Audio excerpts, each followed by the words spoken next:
सबैजनालाई मेरो मिनी ब्लगमा स्वागत छ। मेरो भिडियोको कसले हेर्दै हुनुहुन्छ होला, सबैजनाले मेरो भिडियोमा लाइक कमेन्ट सेयर फलो गरिदिनुहुन्छ भन्ने आशाको साथ म यो भिडियो लिएर आएको छु। आज चाहिँ म मामा घर जाँदैछु अनि मामालाई माथि खिर पकाउँदै हुनुहुँदो रहेछ माइजूले। अनि माइजूलाई पनि मैले देखाइदिइहालेको। माइजू नदेखाउनु न, मलाई भिडियोमा आउन लाज लाग्छ, मलाई तपाईँ जस्तो ठुलो युट्युबरको भिडियोमा आउन लाज लाग्छ भन्दै सब्जी चलाउँदै हुनुहुन्थ्यो र पनि मैले देखाइदिइहालेको होइन। म मात्र कति भाइरल हुनु भनेर मेरो माइजूलाई पनि भाइरल बनाइदिएको।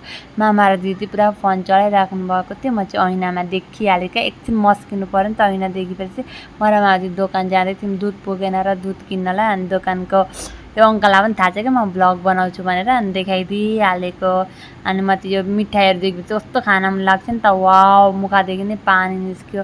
अनि त्यो दुध लिएर म र मामा चाहिँ जाँदैछौँ। अनि मामा चाहिँ पुरा खानालाई बसिराख्नु भएको छ, पुरा भोक लाग्यो अरे नि त दिदी त्यो ऐनामा हेरेर मस्किरहेकी थिएँ। अनि खिर चाहिँ पाक्दै थियो अनि म चाहिँ कतिखेर पाकिसक्छ भन्दै चाहिँ पुरा भोकाले बुढी कुइँ कुइँ गरिरहेको थियो। अनि त्यसपछि मामा दिदीहरू सबैजना खाना बस्नुभएको थियो। अनि माइजूलाई छिट्टो पस्किनु न छिट्टो भनेर माइजू छिट्टो छिट्टो गर्दै हुनुहुन्छ होइन, भोक लागिसक्यो। अनि मलाई चाहिँ सुरुमै दिइहाल्नु भयो क्या, सबैभन्दा सानी हो नि त त्यही भएर। अनि म चाहिँ माइजूसँग गफ गर्दै माइजूलाई देखाउँदै भिडियो बनाउँदै म पनि खाना थालेँ। तपाईँहरूलाई खिर कस्तो लाग्छ भनिदिनु होला। खिर मनपर्छ मन पर्दैन, कसलाई मनपर्छ मन पर्दैन, हामीलाई चाहिँ असाध्यै मनपर्छ होइन खिर।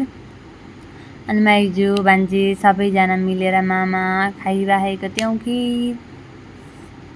म चाहिँ खाइसकेँ, म छिटो छिटो खान्छु क्या, जेही चिज पनि ढिलो गर्दिनँ। By by.